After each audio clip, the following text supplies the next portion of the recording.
Hello, I hope you're fine. Comment dire les signes de ponctuation en anglais? 18 signes en 3 minutes. On va essayer. 3 minutes.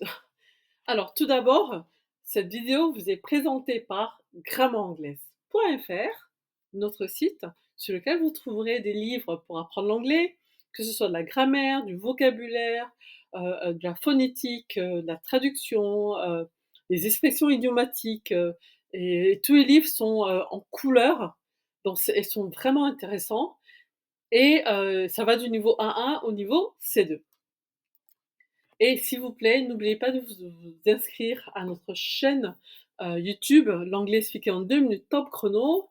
Merci de liker la vidéo, merci de la partager et merci de nous aider à atteindre aujourd'hui, si c'est possible, les 5 000. On est presque à 5 000 d'abonnés. L'objectif aujourd'hui, ce serait bien d'atteindre les 5 000. Voilà, on y va. Donc 3 caractères spéciaux en anglais. At, donc c'est arrobase, ça se dit at, parce que c'était un repère, donc at. Ce signe, en fait, c'est l'esperluette. J'avoue que j'ai découvert le nom. Je connaissais le signe, mais j'aurais pas su le dire en français, donc esperluette. Et en anglais, c'est ampersand. Ampersand. Voilà. En fait, c'est comme un sablier, en fait, ça a la forme d'un sablier. D'où le sand. Après, le temps, l'astérisque, mais en anglais, c'est pareil, astérisque, sauf qu'il y a un K au de QUE. Voilà. Après, maintenant, les 18 signes de ponctuation. Donc, ça donne 18 punctuation marks. OK? Et à la fin, il y aura un petit exercice. Alors, dot, dot, dot ou ellipsis, c'est les 3 points de suspension. Dot, dot, dot. Full stop, period. Donc, ça, c'est le point. Donc, le point qu'on place à la fin de la phrase. .com. Donc, en fait, le point concernant les sites internet, ça sera dot. Ça sera pas period, ça sera dot. D'accord? Après, 2 points, c'est colon. Point virgule, c'est semi-colon. La virgule, c'est comma, donc 1, 2, 3, virgule, comma. Hyphen, donc attention, hyphen, c'est le trait d'union qui relie les mots, les chiffres, les nombres, ce que vous voulez. Donc, en anglais, ça sera hyphen.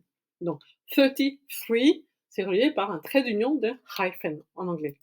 Par contre, le tiret, ça sera dash. OK? Donc, il y a une différence entre les deux. Après, le tiret du bas, c'est underscore. L'apostrophe, en fait, ça se dit, en fait, ça s'écrit pareil, mais ça se prononce apostrophe. OK? Donc, it's apostrophe, apostrophe. Maintenant, les guillemets, c'est double quotation marks, parce que c'est doublé en général. Voilà. Sinon, en fait, si vous mettez des guillemets juste avec deux qui ne seraient pas doublés, ce serait quotation marks, tout simplement. Maintenant, les crochets, c'est square brackets, parce que c'est carré, ça forme un carré, square. Maintenant, les parenthèses, ça sera round brackets, parce que c'est rond. Ou alors, on peut aussi les appeler parentheses. Donc, a parenthesis, c'est au pluriel, au singulier, c'est S-I-S à la fin. Et sinon, au pluriel, c'est différent. Donc, parenthesis ou round brackets.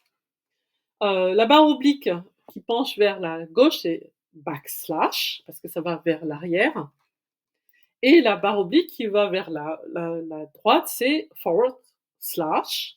Et c'est ça qu'on utilise pour décrire les sites internet, les adresses de sites internet. Alors, exclamation mark, point d'exclamation, question mark, point d'interrogation. Et enfin, le petit exercice, comment épeler notre site grammairanglaise.fr http, www, voilà, en anglais. Alors, je vais vous aider.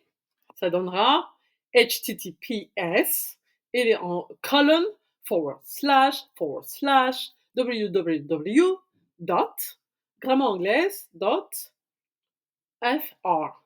Et voilà. Bon, on a fait un peu plus de 3 minutes, j'en suis navrée, mais en tout cas, on a fait le tour des signes de ponctuation. Demain, on continue avec tout ce qui est relatif à l'écriture en anglais. D'accord? Je vous dis merci, je vous dis à demain. Bye.